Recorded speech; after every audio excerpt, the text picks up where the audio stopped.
We're in Elkhart, Indiana today at Embassy Vehicles. Embassy is a special vehicle manufacturing company. They make RVs and a number of other really cool vehicles. And the reason we're here is because of the innovation that they have. Yes, we had to come see their Class Bs, their plans for B pluses, and we just had to get a feel for what they're doing. And I think you're going to be surprised by what you're seeing in terms of battery technology, composite materials, and really some innovation in the creation of these RVs and other specialty vehicles. So come on inside with us as we visit Embassy RV in Elkhart, Indiana.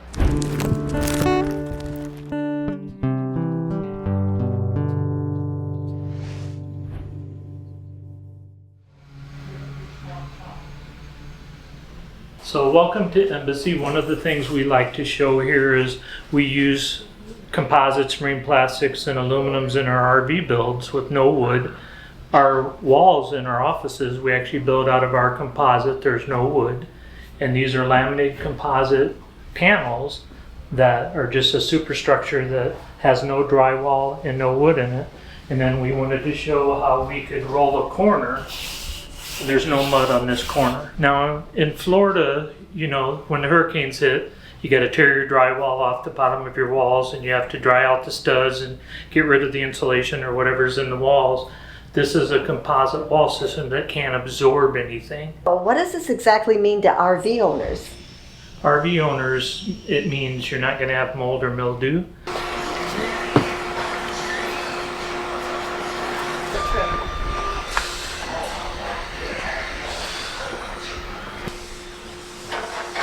So one of the key features, many of the key features in our RV is these vehicles flex when you go down the road and hit things. We create cabinets that can flex. This is all aluminum constructed cabinetry that we created. It's super lightweight. I mean, this thing weighs hardly anything. But when we put it together and build it into our structure, we have the most unique cabinet system you could put in an RV. So what you're saying is that wood doesn't flex.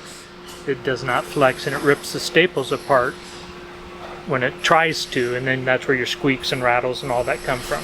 Let me see how heavy this is. Oh my, this isn't bad at all. It's probably 5 pounds. I don't think it's Maybe bad. not. I don't think it's I bad. haven't weighed it, but I know it's light. I gotta say, something that I have been discouraged with over the years and tried to think, what other than wood? Is wood, the screws come out of the wood and the screws are dropping out here and there, and I didn't understand what could be used so this wouldn't happen, so that the wood wouldn't be doing what I have experienced over the years. So what we do is every one of these holes are pre-drilled into our marine plastic with a rubber washer on every screw. So we spend the time to pre-drill every hole from the backside mounted. And then we created interlocking joints that the systems interlock in a couple set screws, and it just makes serviceability in the building of this just incredible. But we created all this. Here's something else that's really unusual.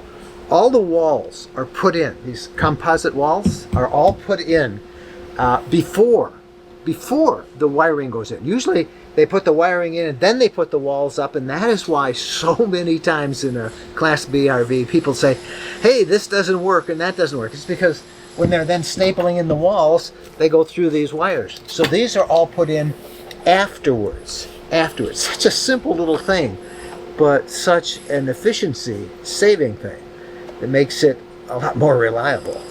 Okay, you're gonna get excited about this. This floor is 1.5 inches thick. It's bonded. It's all one piece, so you don't have the rattles and all these things going on in here. This is our one-piece composite floor that you just saw installed in the other vehicle. And when you come around, you see that it's 1.5 inches thick, and our floor doesn't feel cold when you walk on it in 14 below zero. We have this vehicle tested to minus 14 degrees below zero, functioning fine with water and everything in the vehicle. Now, what is this? I don't think I've ever seen anything like this before. We had to create this. This is 8 layers of a foil bubble insulation. We've tried to duplicate it professionally and it can't be duplicated, so we still glue all this up and cut it to fit into the vehicle. It can't wick moisture. When I ran a heat test on it, I did a heat lamp for 150 degrees for 8 hours and it was room temperature on the other side. and it can't wick any moisture. So that means like no allergies. Odors in your RV start behind the walls. Moisture gets trapped in the walls, and if it can't get out, it builds up in the insulation and the wood backings of the walls, and you can never get it out. I've learned that many, many years ago, decades ago, and created this. And our vehicles that are 10 years old still smell like the day we made them. They have no odors in them. Wow. So what's on the walls? It's a little different wall. This is not your typical wood backing that you wrap a material over. We actually have a sign material meant to be outside that's a plastic core aluminum that you peel a peel coat and you would put a graphic on it, and this would last forever outside for a sign. So this is instead of wood. Instead of wood. Okay, you keep talking about how people are using this in the wintertime. Are these true 4-season? They're absolutely 4-season, tested to 14 below zero. And I can run my water. That is with water in the coach functioning perfectly. And how does that work? I mean, how do you keep it? How do you keep our water from tanks freezing? are flexible yacht water tanks that are inside the vehicle where the heating is. So when you run your hydronic heater that runs off gasoline, you're maintaining all your water at the same time to a comfortable temperature. These are 23.5 gallon each, so the fresh tanks here, the gray tanks here. What about your toilet? What do you use for a toilet? We use 2 toilets. We have a compost toilet, and their number 1 toilet is a Lavio dry flush. We have no black water. What is a Lavio dry flush toilet? It's a diaper genie on steroids is what I call it. You hit a button and it vacuums and spins and pulls down another bowl, and there's no water. And where does all that waste go? There's a garbage bag under it. After you use it about 20 sometimes, garbage bag goes around it and it throws away in the trash. Okay, so Terry, where is the toilet? It's actually hidden away, so this is a changing station because you use that more often than not. But when I do this, now it's a restroom and there's the separate tiny. So this is the compost toilet. And that's like everything's on a tray underneath. Yeah. So it opens up and you just dump the debris out from the compost. We have unique doors we created for privacy for the restroom that are custom built for us and make it real easy for privacy. And I'm actually standing in the shower also. What is this? This is a composite body we built for surgical instrument repair to be the largest non-DOT vehicle available, and it's no wood again. This is all fiberglass protrusion composite that we created and built a body out of. That's just, this weighs 100 pounds more with this body on it than a van does empty on a Ford Transit. So could you make an RV out of that? We are building an RV right now. We call it our Cape Cod. It will be a completely composite B+ RV. So I am in this big white box now, and this is a commercial vehicle. This will be one of those mobile medical tech labs or something like that. But what's so interesting is using this non-wood composite stuff, the space it creates, the efficiencies it creates, and some of the ways that he's figuring out how to innovate, including air conditioning, have awesome implications for the RV industry. I think what you have really impressed me with is this new concept in air conditioning, because all we ever hear about is we're going out west and the air conditioning unit can't keep the vehicle cool. So what have you come up with? Well, we have commercial customers that are in hospitals in Arizona where it's 120 degrees, and they've had my vehicles for 30 years. And we went to the LG twin inverter window air conditioner that just, you would think, what in the world? And they call me back and say it's the best air conditioner they've had in 30 years. It's quieter, it cools better, it uses less power, it has no peak power. And I could put 2 RV roof air conditioners on the roof of this vehicle and it wouldn't compare to that air conditioner right there. So I thought, well, I need to take it apart, and it's not made to be on a vehicle. I probably need to reinforce things. It was built better than any RV roof air conditioner internally. Wait a minute, this is like you go from Home Depot or Lowe's and buy a slide-out window air conditioner. Yes. You put it in there and it works in the RV? Yes. Well, in a B plus RV it would work. We're Yeah. doing some different things for Yeah, the B this is a plus, bigger RV, but we're yeah. proving that there's efficiencies in 120 volt. We've done a lot of 12 volt. We've done 48 volt. We're showing that it's really about efficiencies. When you're dealing with batteries and battery powered commercial and battery powered RVs, how often does a compressor run in the air conditioners is truly what counts on efficiency and the draw out of the battery.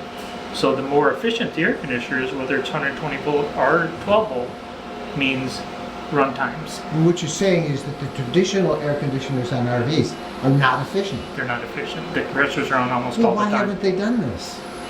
Tradition?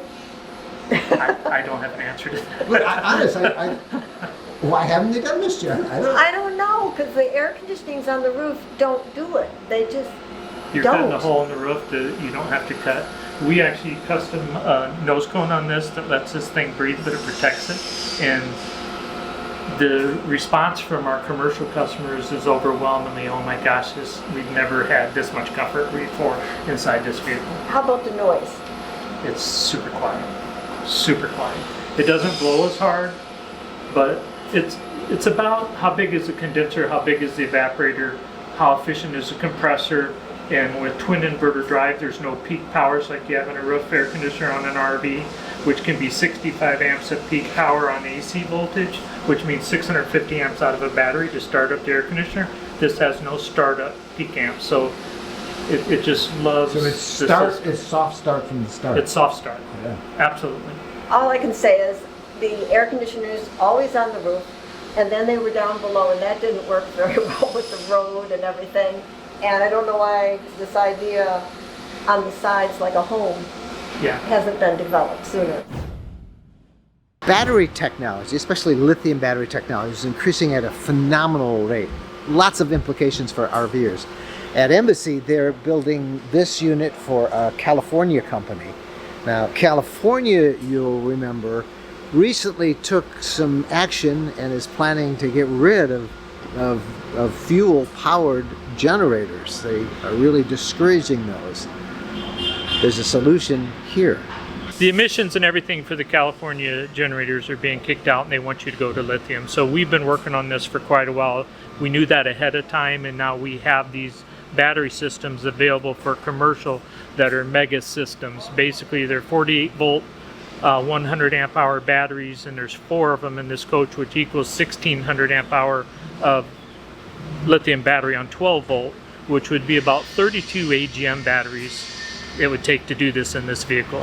What are the implications for RV owners about what we're doing here? RV, everybody thinks they need to go more lithium, and we're teaching that you don't really need a ton of lithium. You need to be efficient, and you need to put efficiencies around it, and that's how we build. An RV would never need 1600 amp hour. You know, even somebody that wants to remote camp, there's other ways to get recharged without trying to carry that much battery. Embassy also builds disaster relief vehicles for the Salvation Army. When you see disasters, you're going to see one of their vehicles there making a difference. This is the inside of one of the Salvation Army disaster relief vehicles. And by the way, here's that air conditioner that Terry was showing us and how efficient. Right off the shelf from a big box store. Really, really, you can imagine that must do a great job, because look at this kitchen. You can imagine the heat that it puts up. This is a full-fledged commercial kitchen. Look at the stove. Look at these burners. All the shelving. No wood in here. This is good. Look at the wash station. Size of the refrigerator.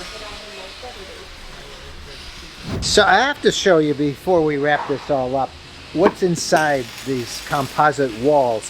It's all a process that's called fiberglass protrusion, and what it means is this is incredibly durable, incredibly light. Look at that. This is what is in here. Can you see that? This is what makes the support structure for this thing. It is stronger than steel. Can't break it.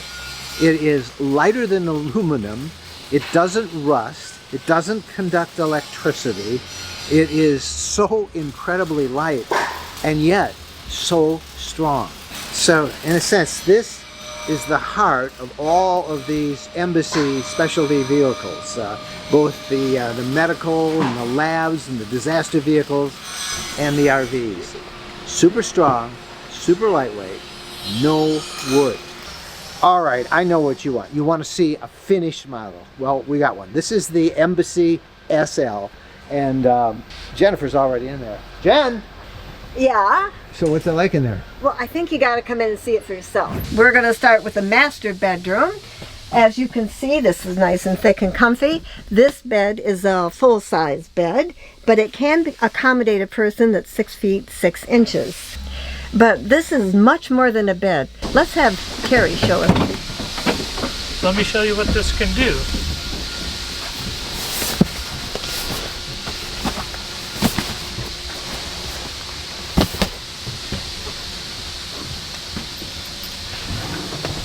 You can access storage easily. I can slide this out of the way and extension to the kitchen. This one will also do the same thing, and then I have a massive open storage, and it also has storage underneath for folding bikes and things like that as well if you don't want to turn the bed into something else. When this one folds up, this turns into a desk, and you have this open concept out back with a beautiful view and do your work off your desk. It just does all sorts of things back here very easily. This is obviously the galley, real Korean countertops, very nice. And look at the size of the sink. Now the thing that I am most impressed about this is that it has an ozone water purification system. So all the water that you are going to consume has been sanitized. I gotta say, I have never seen such a nice pantry in a B. Look at this. Is that nice or what? 1, 2, 3, 4. Storage room. Ready to look at the refrigerator, a 6.8 cubic foot refrigerator, which is nice, and we have a drawer freezer. Okay, everybody out there, have you noticed the extra seat belts? I have 2 extra seat belts, 2 over there, so possibly 6 seat belts.